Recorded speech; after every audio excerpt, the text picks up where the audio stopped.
Okay, so I wasn't quite sure how I was going to set up our next guest. It's Bruce Dodd, who's on the show with ChattMortgage. And the fun thing about Bruce, you wouldn't know this, is before we talk with him, he'll always say, well, who else has been on the show? Because he's kind of this Renaissance man, loves to find a way to incorporate what we've been discussing on the show with his conversations about helping you get a mortgage for your house. So this morning, he has been eavesdropping a bit as we've been having wedding conversations and about how you choose to spend your money. So I'm gonna throw the lead-in out to you, Bruce, that when it comes to living on a budget, everybody should, and you help them do that at ChattMortgage. How's that? Absolutely, absolutely. But here's the thing, is that life is better when it's intentional.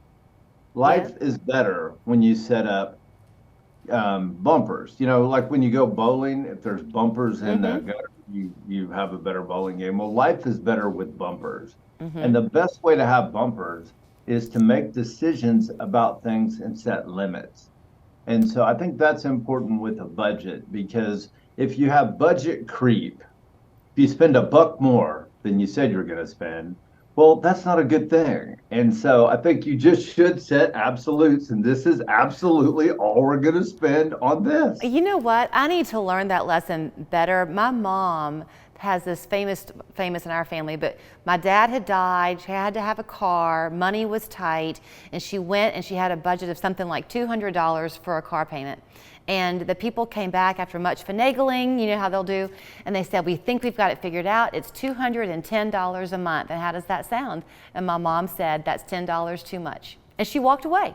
She walked away from the car. Perhaps that wasn't the right thing to do, but she did. So when people are coming to you at ChattMortgage, you've got to help them figure out the difference between a monthly payment, right, and an overtime expense. Is that correct?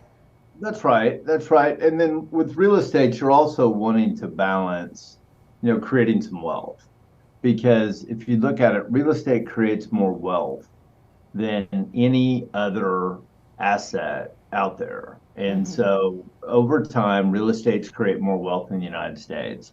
And so it's a balance, because sometimes if we get too focused on payment and we use too much cash, that's not a good thing. So with a mortgage, it's a complex transaction. And so you want to balance, how much cash am I using and what is my payment? Because if we just focus on payment, for example, for about every $10,000 you put down on a mortgage, it saves you about $50 a month.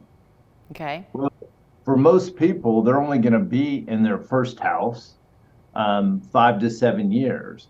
And so if I'm going to maybe I have a better use for that $10,000. So what we try to do is create a balance when you're looking at a transaction to say, how much cash am I going to use? How much is that going to leave in my bank? Because what I don't want to do with the mortgage is have you put all your cash down, and next thing you know, we're creating another debt. Because when you buy a house, there's stuff you need. Oh, yeah. You're going to buy some furniture. You're going to do wall coverage. You're going to you got to buy a lawnmower if you've never bought a house before.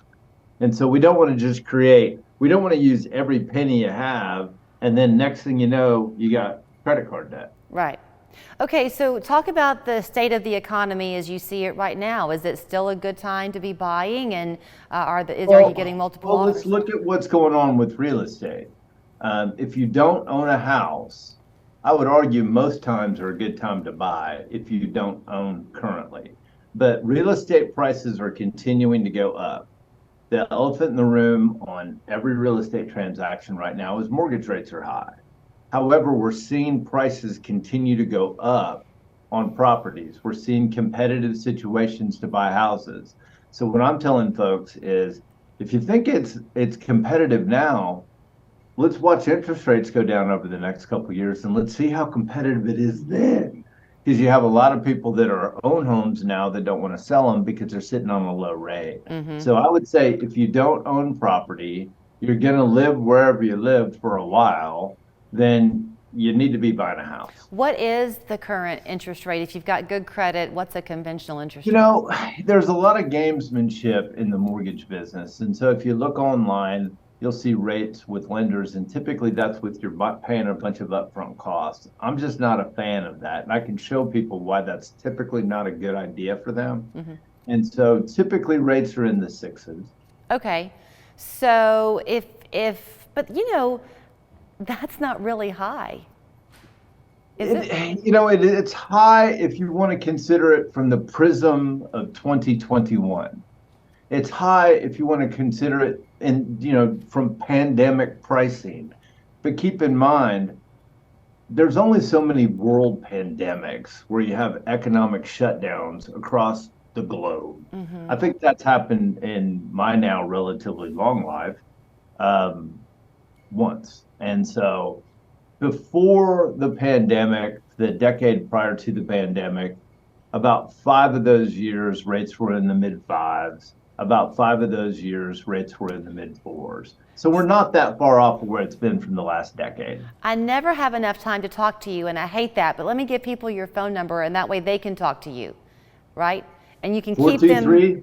423-591-9801. I'm a fun guy to talk to. And online it's ChattMortgage.com, and he'll keep you in between those navigational buoys, as Jimmy Buffett says. Thank you so much, Bruce. My pleasure.